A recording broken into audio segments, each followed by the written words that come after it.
dünya seviyesine götürsək, biz həmişə uşaq olanda da, sonraki dövrlərdə də marağımızı cəlb edən bir neçə liderlər olub dünyada.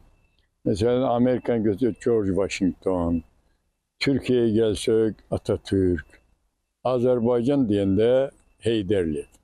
Əlbəttə Heydər Əliyev böyük Azərbaycanın atasıdır. Mən bunu belə bilirəm. Mən Heydər Əliyevin uzun müddət müşavirlərində, hələ ilk Azərbaycanda hələ Mərkəzi Komitənin birinci katibi olanda mən cavan vaxtlarımda və institut da onun dövründə qutardım. Sonra müəyyən rayonun, məsələn, o vaxt baş mütəxəssis olmuşam Quba rayonunun. O 75-də, 76-da Heydər Əliyevin müşavirlərində mən çox olmuşam. Ən çox sevdiyim Heydər Əliyevdir. Heydər Əliyevin, çünki siz hamınız jurnalistlərsiniz, telejurnalistlər bilirsiniz də, Heydər Əliyevi qabağından keçə bilən kişi hələ olmayıb. Dünya səviyyəsində deyirəm ha. Amerikanın özündə də, o birisində də, bu birisində də. Mən Heydər Əliyevi çox sevmişəm. Mən bunu dəfələrlə deyirəm.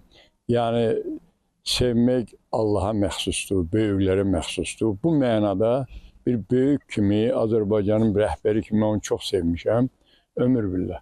O insana baxanda onun gözündə olan şüalar, rentgen şüaları kimi insanın daxilini yaxşı görür. Elə bil, o qarşımda olanda mən dünyada özümü ən xoşbəxt adam hesab edirəm və çox da Heydər Əliyevdə sərbəst danışmağa elə bir özündən gəlirdi ya, təbiyyən, bədahətən belə xoşum gəlirdi Heydər Əliyevin qabağında danışmağa. Neysə, çox danışdım bir müşavirədə.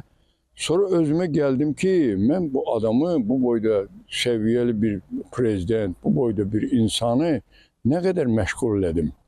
Özümə düşündüm, tez dedim ki, hörmətli prezident, üzr istəyirəm, mən sizi yordum. Dedim və deməyinə, dedi, hələ bir dayan görüm hələ. Tezdən mənə sual verdim. Mən az qala ürəyim dayansın, şadlığımdan ki, kişi, bu mənə nə qədər əhəmiyyət verir. Allah onun ruhunu şad eləsin. Ona qəni-qəni rəhmət. O mənim üçün ölməyib, mənim üçün o şəhid olub xalqı üçün. Onun ruhu bugün də Azərbaycanın üstündə bərq vurur. Mən həmişə arzu eləmişəm ki, gördüyüm Heydər Əliyevdə, Heydər Əliyev gedən yolun heç olmasa yanından cığırı ilə gedə bilim. Mən həmişə onu arzuda olmuşam və o arzuda da olaraq da yaşamışam.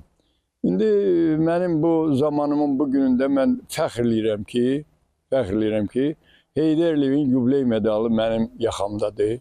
İlham Əliyev onu verib, İlham Əliyev imzasına.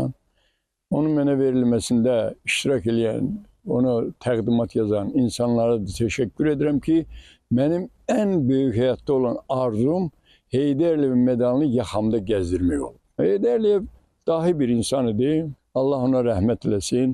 O dünyasını dəyişdirsə də bugün onun ruhu şaddır və o da şəhiddir. Bizim xalqın yolunda şəhid olmuş bir insandır o. O dahi insandır. Onu unutmaq olmaz.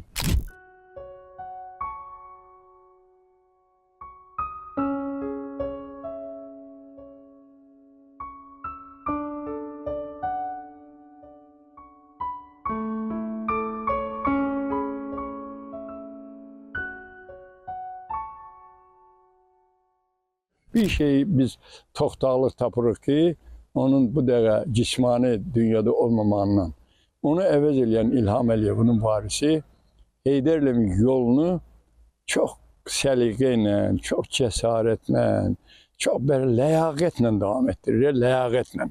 Azərbaycanı Qafqazda hesab elə ki, ona nətər deyirlər, mən nənəm vaxt danışır deyə bir gün çıxmışdı, ikinci günəş. Elə bil Azərbaycanda, indi Azərbaycan Qafqazda bir günəş kimi doğulub. Mən nənəm həmişə deyirdi ki, gün də çıxmışdı, deyir, bir günəş də o yandan. Mən indi həmən günəşi Azərbaycanı hesab edirəm. Gör, dünyanın ən aparıcı dövlətlərinin prezidentlərlə necə diskusiya aparır, necə söhbətlər edir, necə onların qəlbinə girir. Azərbaycanda Heydər Əliyevin növrəsi qoyduğu bu ordu quruculuğunu İlham Əliyev bilirsən necə sədaqətlə davam etdirdi. İndi Azərbaycan ordusu məncə dünyada layıqlı ordulardan biridir. Layıqlı ordu. Çünkü əskəri tox, ayıq, sayıq, savadlı, yeni elektron sistemlerle dünyanın qabağına çıxa bilən bir ordu yarattı. Ve ona göre de biz Heydər Əliyevin bu da cismani olmamağından bir balaca toxtağlığımızı tapırıq ki, onu əvəz edən adam çox dahi adamdır. Elə bil Allah'ın nəzəri necə Heydər Əliyevin üstündə olub, 2 qat Allah'ın nəzəri İlham Əliyevin üstündədir bugün. Mən ona qürur duyuram, fəxr edirəm. Mən ac da qalsam, susuz da qalsam, pensiyam az da olsa, çox da olsa qürur duyuram ki, belə bir güclü, bir namuslu müharibə apardı. Mən bir yaxın günlərdə bir səhifəmdə bir şey yazdım. Dedim, Azərbaycan dünya siyasətində ilk üçlüklərin birinin içindədir. Amma o siyasette birincisi Azərbaycandır. Çünkü fikir verin, Azərbaycanın boyuna bax, özünün idarə ettiği əraziyə bax, siyasetin seviyesine bax, hardadır? Siyasetin seviyesine bax, cəmi 30-32 il bir siyaset aparılıb. Bu Azərbaycan, yeni Azərbaycanın İlham Əliyev bunu dünya seviyesinde, mən deyirdim, ilk üçlüğün birinci yerindədir İlham Əliyevin siyaseti bugün. Mən uşaq olanda həmişə bu erməni mübahisəsinə mən yanırdım. Erməninlə salam verib salam alan adam olmamışam. Mən həmişə arzulamışam ki, ay Allah, sən belə bir lider Azərbaycanda yetişdirəcəksən ki, dünyanın nəzəri ermənilərdən çəkilsin Azərbaycana yönə. Bugün o günü gördüm, mən şadam. Mən ölsəm də şadam, qalsam da şadam. Çünkü İlham Əliyev elə bir siyaset apardı ki, mənim uşaqlıqda olan arzularım hamısı yerinə yetdi. Hamısı yerinə yetdi ki, Qafqazda mən istəyirdim Azərbaycan birinci yerde olsun. Ermənilər ümumiyyətlə ən arxada olsun. Azərbaycan aparıcı olsun. Bugün Azərbaycan doğrudan da Qafqazda güneş kimi parlayır.